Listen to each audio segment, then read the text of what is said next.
oblige, friend. My pleasure, friend.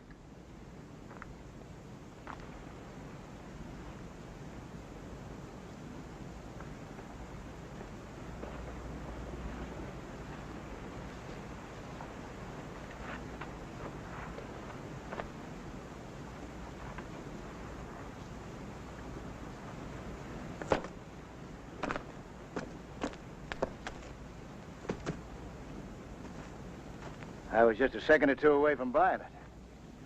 Good Lord send you? You must have. I was up yonder and I heard the gunshots. And I seen you and the fix you was in, so I figured I might just as well even up the odds. Never figured to see Indians this far south. Comanches across the Rio. Raiding party. Hit and run. They won't be coming back. You know something about Indians. Something. Before the war, I was stationed on the River Platte, then called the Oklahoma Territory. A lot of Indians for a lot of years. But never any closer than today. What about yourself? Oh, I just got mustered out about a month ago. My old man, he had somebody write me and say he'd moved out here. I'm on my way home now. You served long? 3 years. We were slaves. We escaped. I went into the army. My old man kept moving further west all the time. Wound up in a town near as I can figure, about 10 miles from here. Well, that'll be Dotson. That's where I'm heading for. You no mount? Oh, no. Just these 2 things here. They done pretty good by me so far. All the way from central Georgia to western Texas. It's a long way.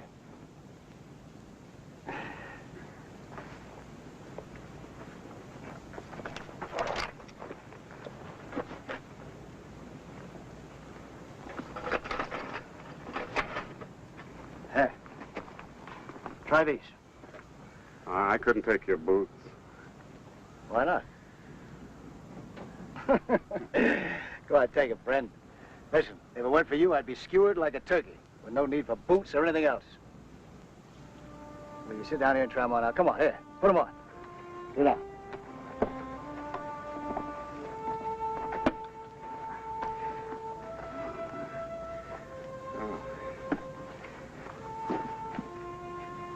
My name's Colton. First name's William. Lemuel Stowe. Private, Union Army. Ex-private, anyway. I was cavalry. Officer, too, I imagine. Captain. How they fit? They fit all right? Just fine, Mr. Colton. Just fine. Well, it's getting dark soon. Better start looking for a good place to make camp. Cook some dinner. Want to share? Sun is coming down fast. You got enough victuals, Mr. Colton? All I got is 2 pieces of moldy bacon and reused coffee ground. Yeah. I got beans to go with your bacon, a canteen of water to call muster in those coffee grounds. Come on.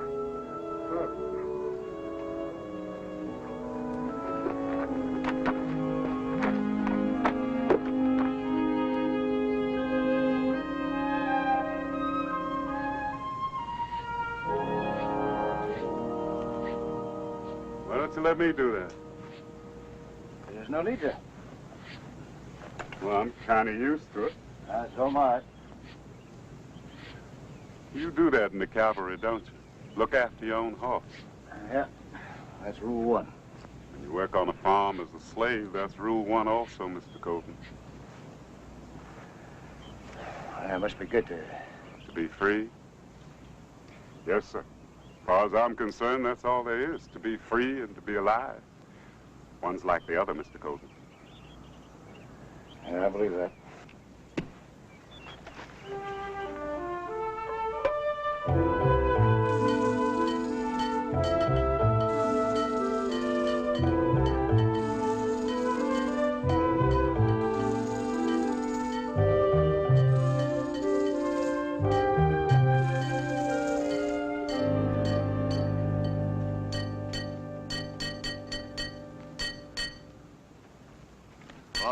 Know we can get something to eat around here? That'd probably be the saloon. Thanks.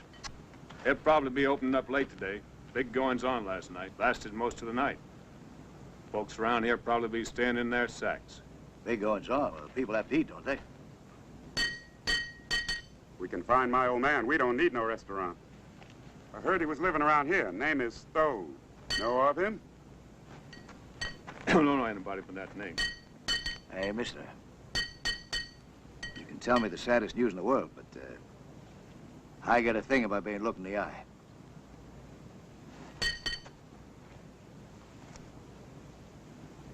Mister, I wish you'd go out elsewhere and ask your questions. Another thing being, I've been here all night. I had no hand in the festivities. What kind of festivities went on? Go down the alley and turn right. Little park down at the end of the street. You'll see.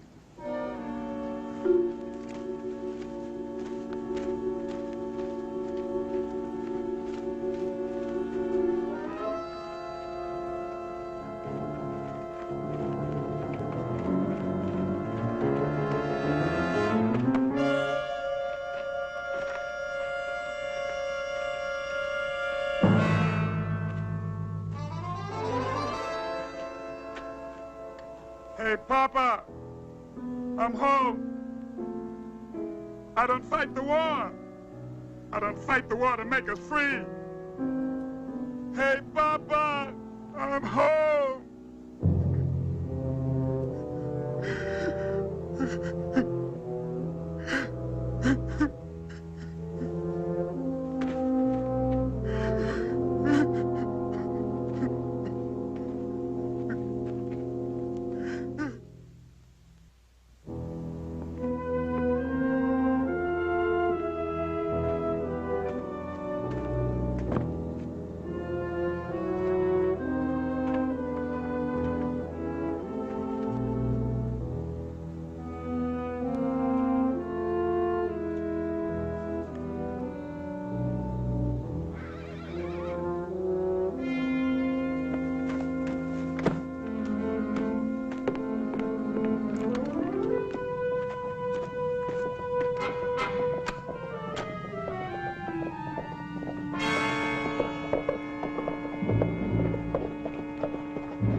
Sheriff Frederick Simpson.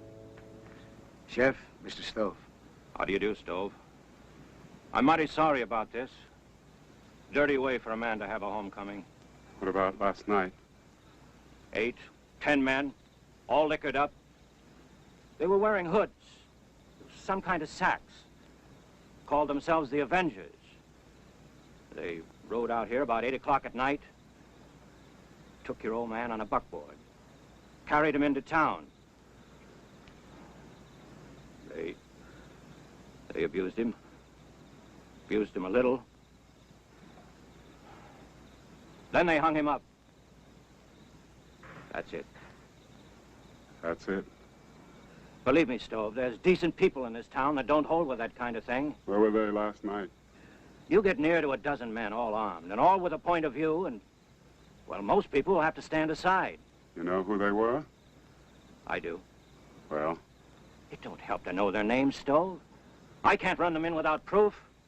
There's law here to consider. The law seems to change with the hour, don't it? Where was it last night? Well, last night was a different thing. You mean the color was different? Look, son, it's a dirty business. Make no mistake about it. And I know what you must be feeling. But 20 more deaths won't resurrect your old man. Or 1 more death. Now, I've got a job to do. I got to cork up a powder keg. So I'm going to have to put it to you. Direct, understand? They're leaving your old man hanging there until tomorrow morning. Now, I don't think it's good business for you to stay around here. My advice is for you to head out. That's your advice, huh? Mr. Colton, I hope you can get your friend here to see reason.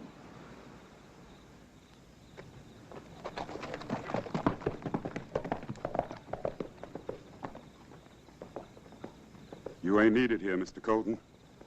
You ain't wanted. Last night we busted bread together, remember? Last night I forgot.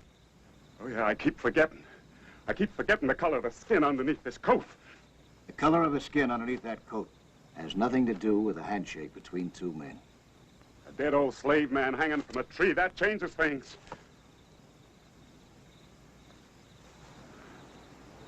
Mr. Colton, sir. Mr. Colton. I give you back your boots. If I had time, I'd shine them for you. Lemuel. Then you can pat me on my woolly head and say what a good, faithful boy I am. You go back to the sheriff and you tell him that reason he was talking about. I couldn't find none of it. You can bring law to a place. You can get a federal marshal or a circuit judge. You can punish guilty men. This is the federal marshal. It's a circuit judge. It's all the law there is. And the only jury around here that knows right from wrong. How come, Mr. Colton, your kind figures an ex-slave is less than a man? But you expect him to have the patience of a god. What's the matter, Mr. Colton? Don't it sit so good that there's avengers on both sides? You don't sit so good, Mr. Stove. And when the morning comes and the dead are cut down, that I can't distinguish one set of killers from the other.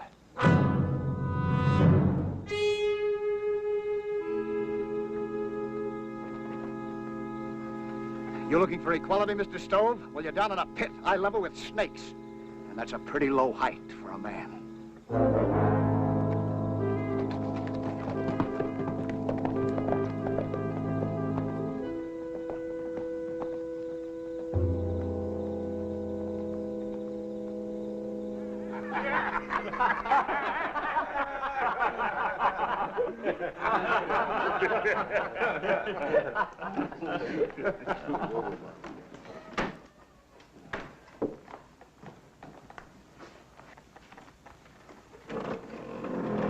Howdy, stranger. Oh, howdy. You the fellow that rode in with young Master Stove? Yeah, I'm a fellow. Hear tell, young Master Stove's might upset on account of what happened to his daddy. Yeah, you might say he's a mite upset. It's unfortunate. Real unfortunate. His daddy was one of them uppity kinds. We give him a chance, mind you. Told him to get out of town some bit ago. Nah, he'd rather just stay in that shack of his. So, we had to teach him.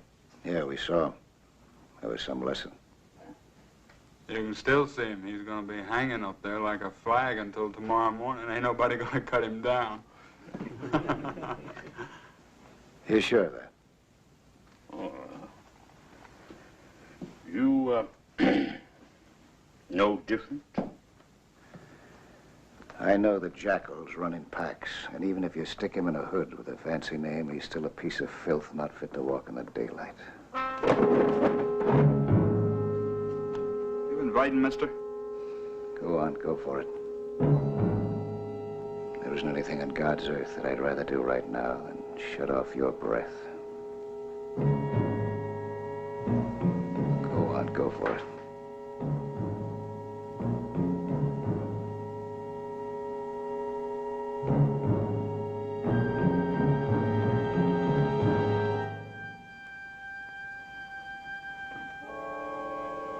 You want something?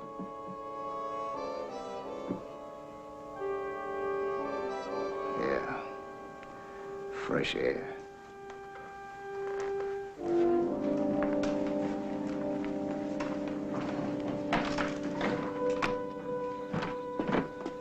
Bill Coat.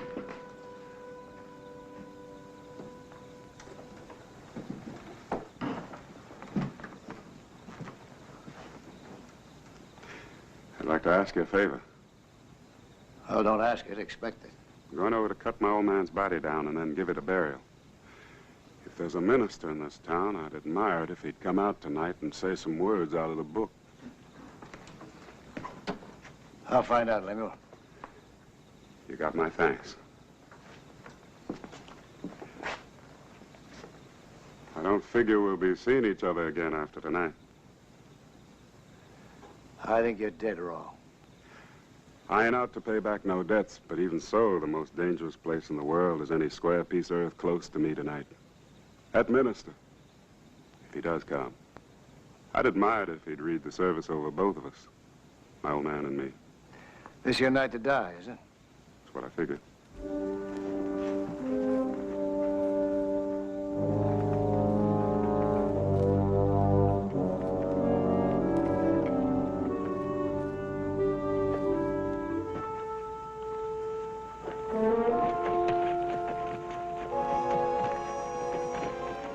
Stove, I'm one man. Understand? I can't give you any protection. I didn't ask for no protection, did I? Then why don't you let this whole business go? What difference does it make whether it's tonight or tomorrow that we bury your father? What difference could it make? Make a difference, Sheriff. It'd make a big difference. Something hanging from a tree, that could be just a plain old carcass. But if a sun come to cut it down, it's a human being. That bears the difference.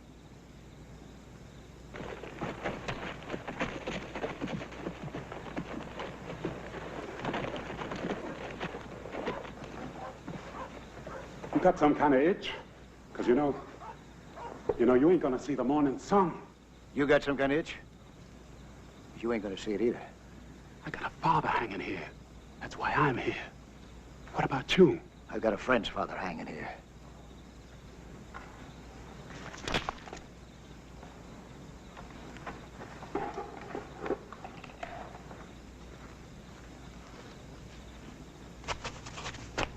Samuel Stove?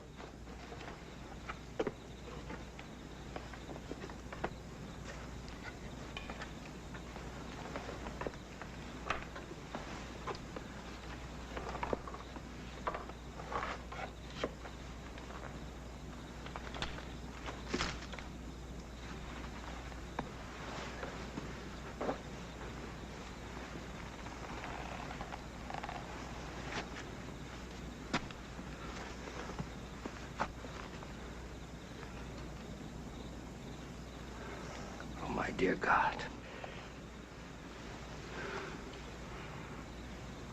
They must have used bayonets or chains, or both. Where's God, Reverend? Can you answer me? Yes, Mr. Stove, I can. He's been hanging here for more than a day.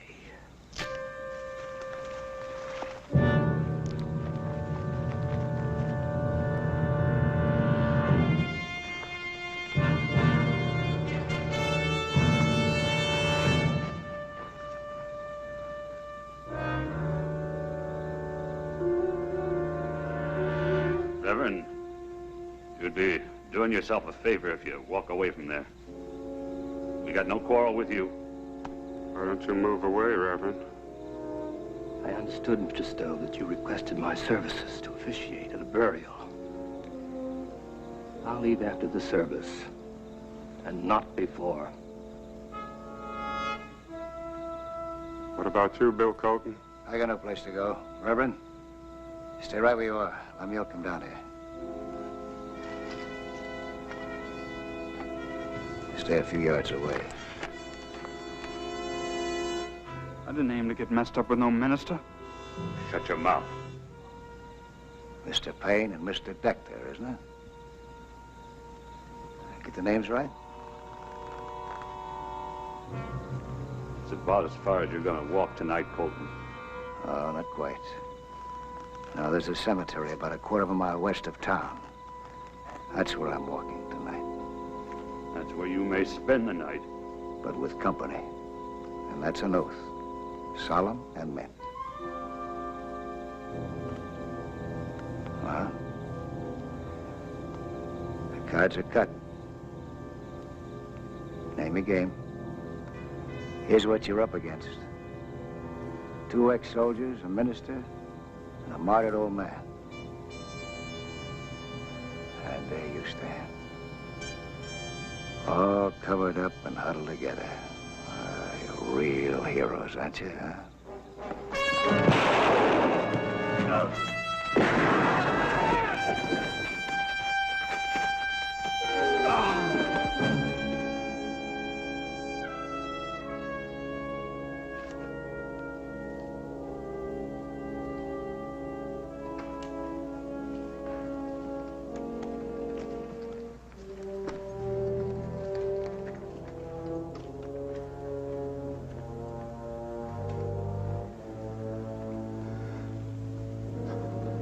Necessary, Mr. Colton?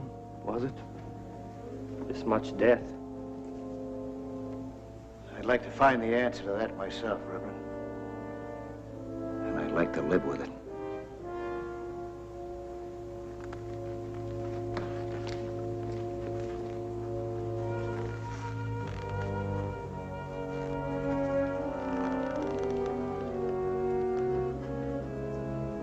Lemuel.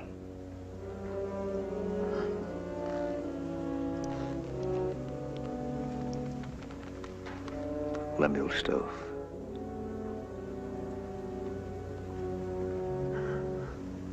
You're not alone. It may seem so, but you're never alone.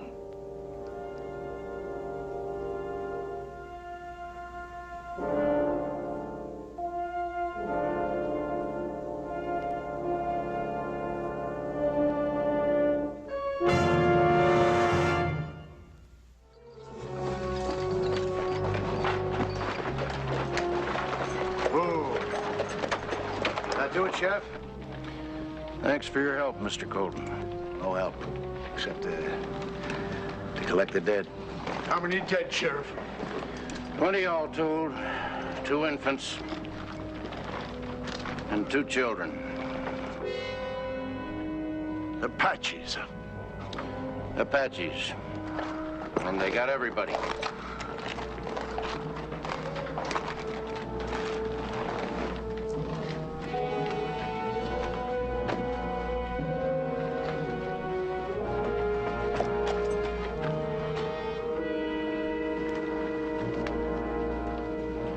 Name's Sullivan. Know him? Yeah. I served with him in the war. I heard he was on his way here, and I planned to look in on him. Take a good look. Why can't they just kill a man? Why do they have to do that to him? That's where Sullivan's folks live. That's their home. Oh. Thanks.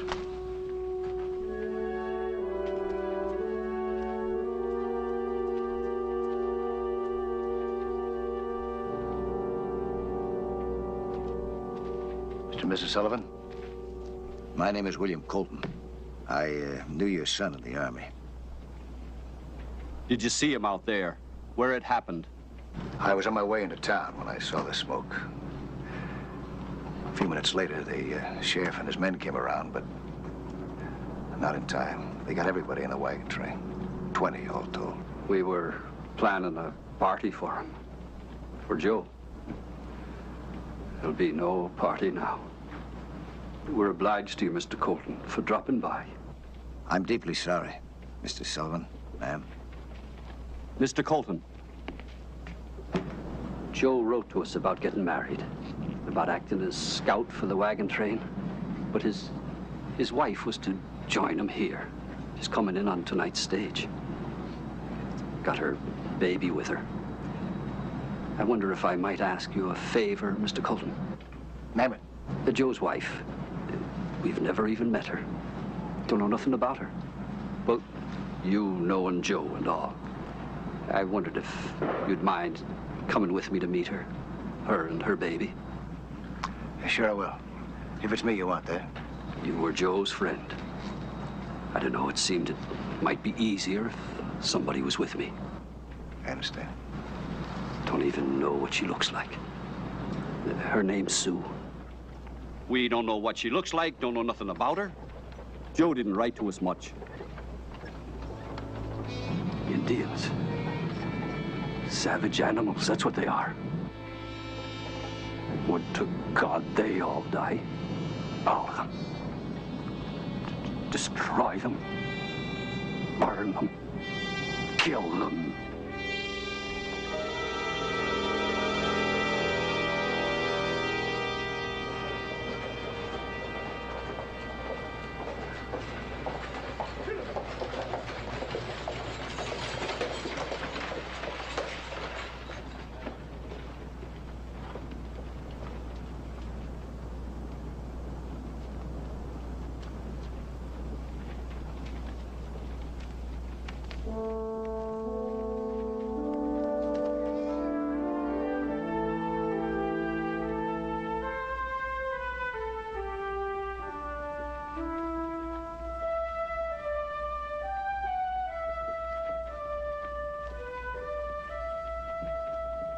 Mr. Sullivan, I'm Sue. Where's Joe? Mr. Colton, would you do me one other favor? Tell this squaw my son is dead. Then tell her to go on back where she came from.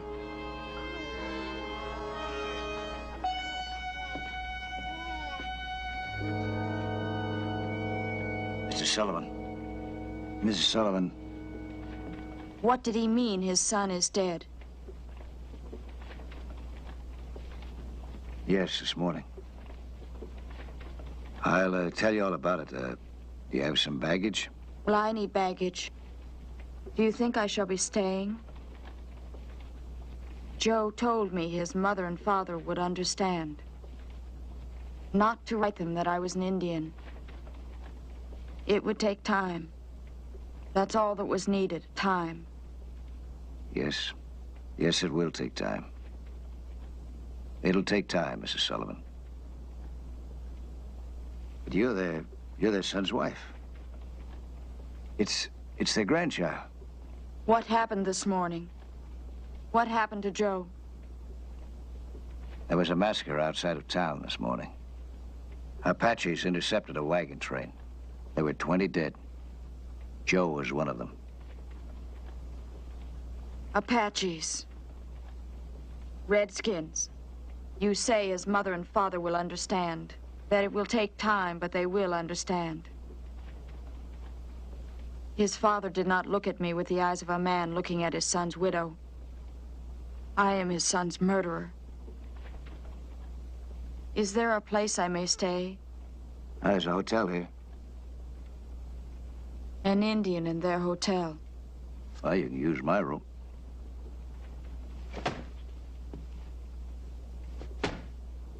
Just for the night, Mr. Colton, till I can leave this place. My baby and me.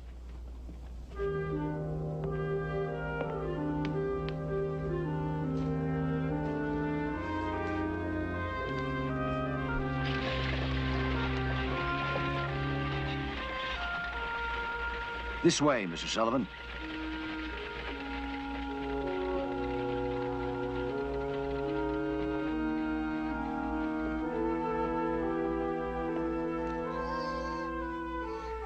Is there anything else I can do for you?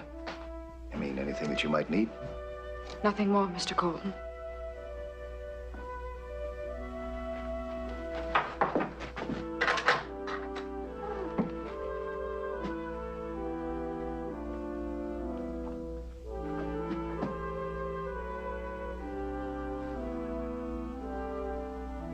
Are you waiting for tears?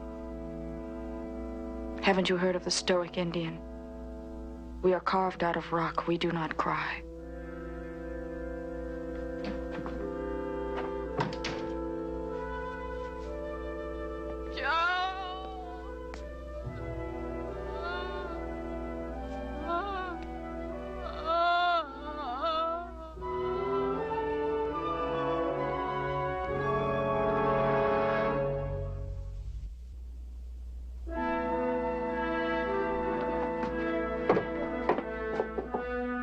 Be right there.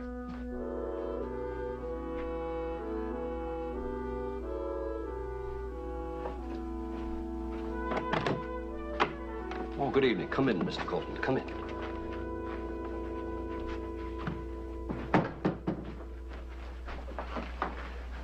I've been trying to get my wife to eat some supper. She won't take a thing.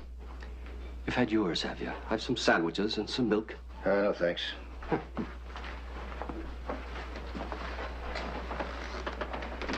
Squaw leave, did she? Mrs. Sullivan's at the hotel. And how are Mrs. Sullivan's accommodations? To her liking, I trust. I'd say she's as comfortable as possible, considering that she's been slapped across the face a couple of times today.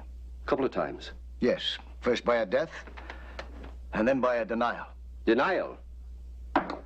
Meaning that I wasn't about to take her and that kid into my home. Is that what you mean by a denial? Yes, that's what I mean. In one 10-second period, she found out that her husband was massacred and that his parents couldn't bring themselves to hold out their arms to her and to her child. And it wasn't because they were in mourning and couldn't spare the time. No, no. No, they had no trouble lifting a fist. You've stated your business, Mr. Colton. Only trouble is, it really isn't your business. Yes, it is. You made it my business. You told me to meet your son's widow, then you backed off and left me with her. You made her my responsibility. Take it, then. Put her back on a stage, or buy her a wagon, or just point out the direction those Apaches rode off. It won't make any difference. She's not of the same tribe. An Indian's an Indian. They fit together. Now, was there something else? Yes. Just a question, Mr. Sullivan. If your son were alive, would you have turned all three away? My son ain't alive. The only blessing I can dredge up to go along with that death is he was dead drunk or out of his mind when he married that woman. Thank God it never came to be that I had to close my door on him. The door's the same one you came in. Use it now if you will, Mr. Colton. Sully? Sully? Sully, the rancher's brought in an Indian. When we finish with him, we're gonna stick a sign in his chest, tie him to a horse, and send him out in the desert. And that's where his friends are gonna find him. Ho, ho, ho! Just one Indian, Sully, but it'll make the point. You'll have to forgive Mr. Colton here, John. He's got a thing about Indians. He doesn't mind collecting the bodies of their victims and helping to load them on wagons, but an hour later, he'd like to invite them to a party. Well, is that a fact, Colton? You like Indians, huh? Prefer them to white men, maybe? I like some Indians. And I prefer them to some white men, yes. That don't mean present company, does it? You're a fierce man, Mr. Stinnett. Mr. Stinnett. And I've found out that fierce men you leave alone in time of grief and anger. And around here, grief and anger are about the same thing. Anybody ask this Indian whether he was in the massacre party? I don't think anybody asked him anything. He's an Indian, and that's good enough for us.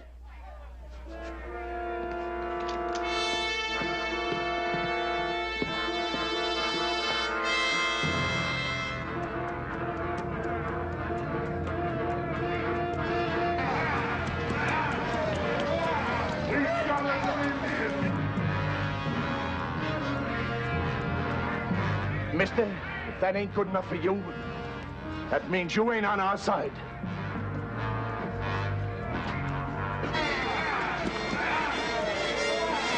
Well, it's not good enough for me.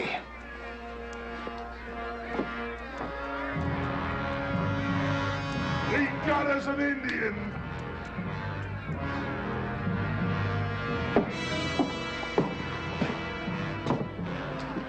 Shouldn't you be out there? You're the sheriff of this town, aren't you?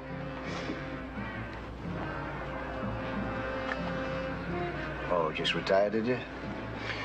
For the night I did. For this night, anyway.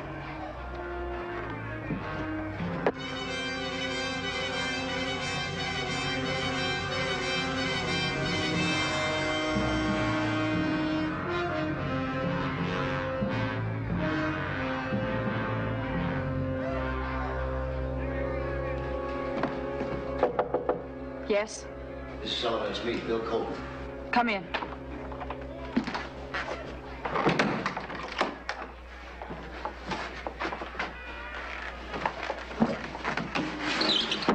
What will that do?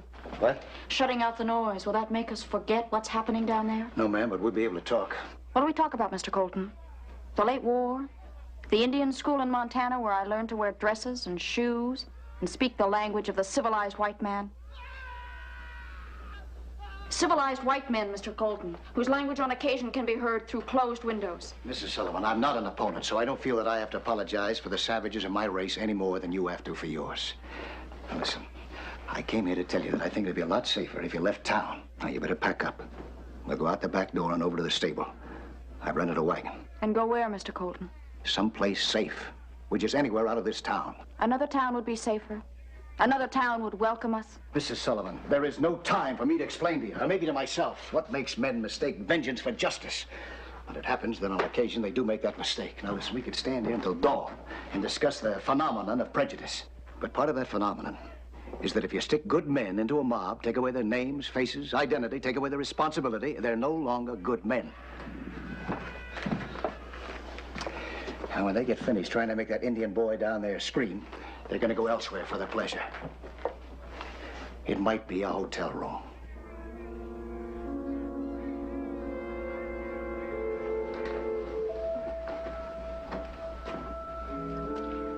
All right, Mr. Colton. I'll go.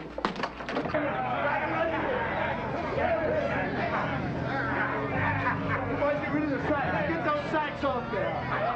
Set them up. Put them up. Hey, take it easy. Don't hurt him. That's it. Tie him up nice and tight. Get those arms up nice and snug. Oh, gentlemen, the knife, the knife.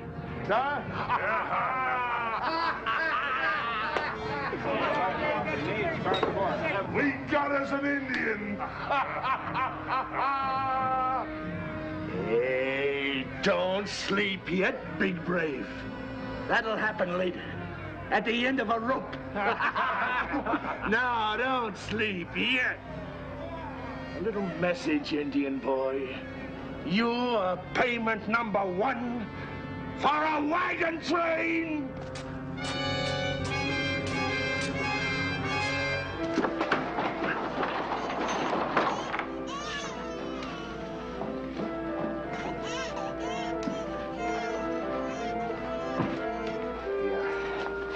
Thanks, friend. Don't thank me. Just get the wagon out of here and stay off the main street. And remember, if you're caught, I didn't rent you this. You come in here while I was having supper and took it. That's what you promised. That's what I promised. Mr. Sullivan, come on. Mr. Colton, please look after my baby. Mr. Sullivan!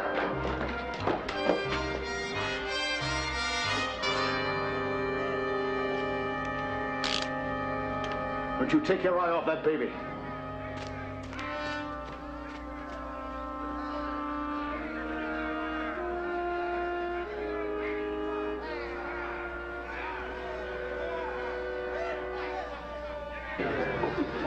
Thirsty, little Indian. Are you? Huh?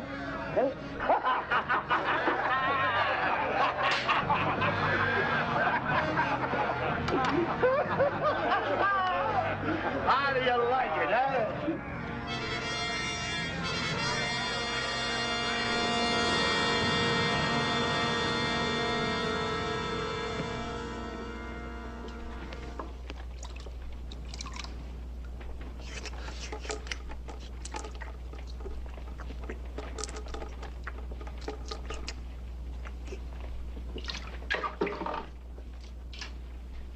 Bella kom, natla, nasleani, haya. Natanya. Ba. Sa desko. Akalakan.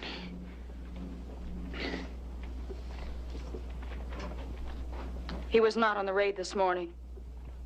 That was a war party detached from the main body. The tribe is on its way south to a new hunting ground. Well, listen to her. One Indian talking for another Indian. What else does he tell you, squaw lady? That he has a sweet disposition? That he's supporting a widowed mother? Huh? Hey, now we've got 2 of them. Let's do the same thing to her.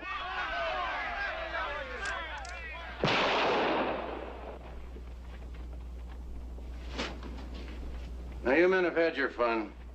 Why don't you all go home? All right, then, all of you, get over here, behind the bar. Move! Put your hands up. Come on, Pooper. Watch it. Get over there. Up high. Over there. All of you. Over there. No, Sheriff. The fun ain't over. It's got a whole night to run yet. And, mister, I told you about picking sides. Now we got one tied up, another ready to go, and you could be number 3. Yeah? Who wants to try it? I'll take at least 4 of you along with me. Who wants to try it? You want an Indian? This is an Indian. The tribe is different, but the flesh is red. The blood is pure savage. I trade you now, myself for the boy.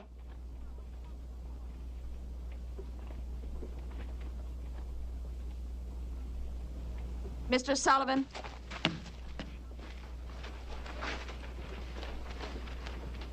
Will you keep the baby? She is blonde like Joe. She has blue eyes. This way you can have a part of your son. It will come with no shame to you at all.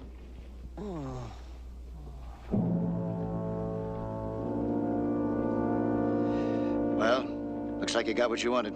I think your Indian is dead.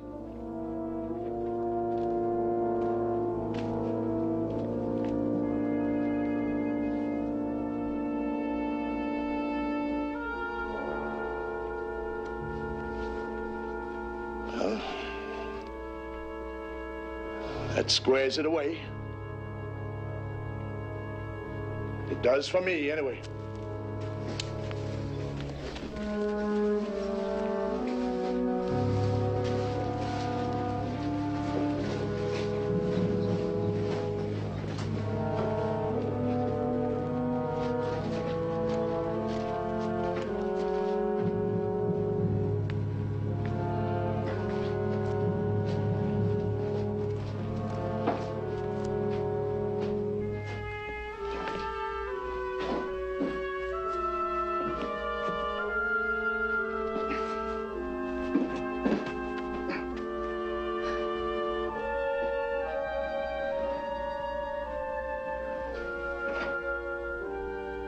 Vengeance is mine, saith the Lord,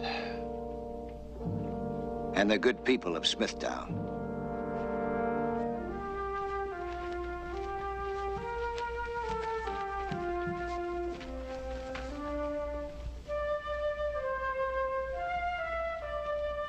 The child looks like Joe. Is that what you said? Just like Joe.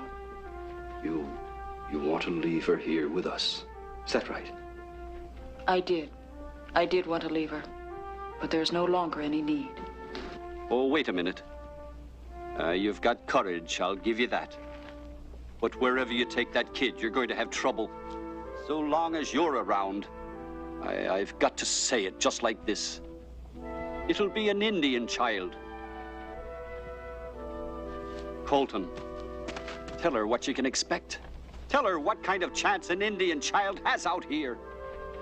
I think she knows better than you. Much better. She'll have her mother, Mr. Sullivan.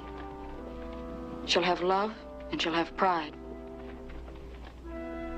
But I'll make you this promise. If you want, someday, when she's grown up, I'll bring her back so you can meet her.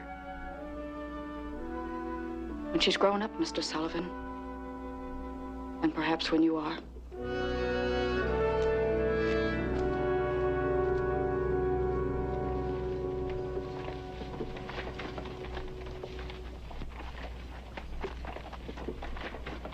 Goodbye, Mr. Colton. Bless you for your help. Ride safely, Mrs. Sullivan.